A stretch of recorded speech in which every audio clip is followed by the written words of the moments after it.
This conference will now be recorded. Hey everybody, it's Monday at 2:30, so it's time for our Monday through Thursday 2:30 podcast. This is the podcast where you will hear the truth about what happened during the opioid crisis.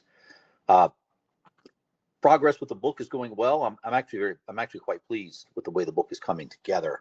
I've looked at it every which way but Wednesday, and have come to the conclusion that obviously one of the most important things to do is to get the word out to people who don't know what happened to them, and obviously one of the most important things to do is get proper treatment out to everybody, and those are important goals of the book.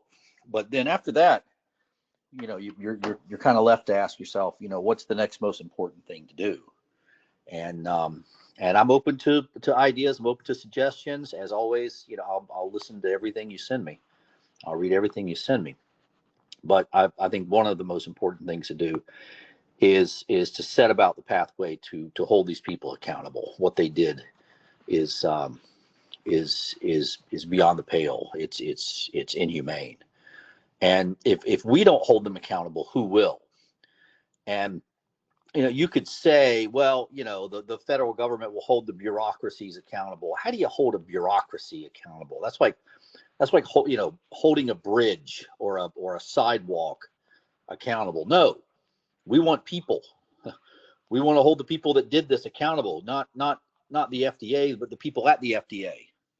Okay, because number one, we want to see justice served. Number two, we want to deter it from this ever happening again. And one of the most important things that they did that led to what happened to you guys is they ignored some very important science. And some of that science is on the screen in front of you right now. Okay, now I know all of us, myself included, when you put science in front of us, there's a moment where you go, oh, what's this? Okay, and for some people, it's hard for them to get past that moment.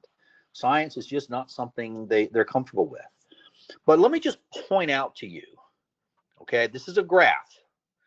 Okay, and I want you to see that the graph goes from the left side to the right side, and I want you to see whatever it is going up. In fact, if you go to the very far left side, okay, and you see a date there at the bottom, 2006. Okay, and by the way, this graph is divided into women, men, and both men, and then combined women and men. Let's just, for sake of discussion, let's just focus on the one on the top left-hand corner that says women. And you see the date down there at the bottom, 2006. And whatever it is we're looking at here just flat out didn't exist in 2006.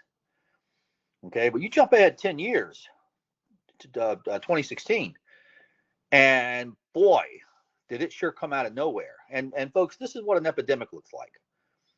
Okay, this is a graph that shows incidence, the number of times this disease happened. And it went from nowhere to a whole bunch in 10 years. And by the way, those are the 10 years of the opioid crisis.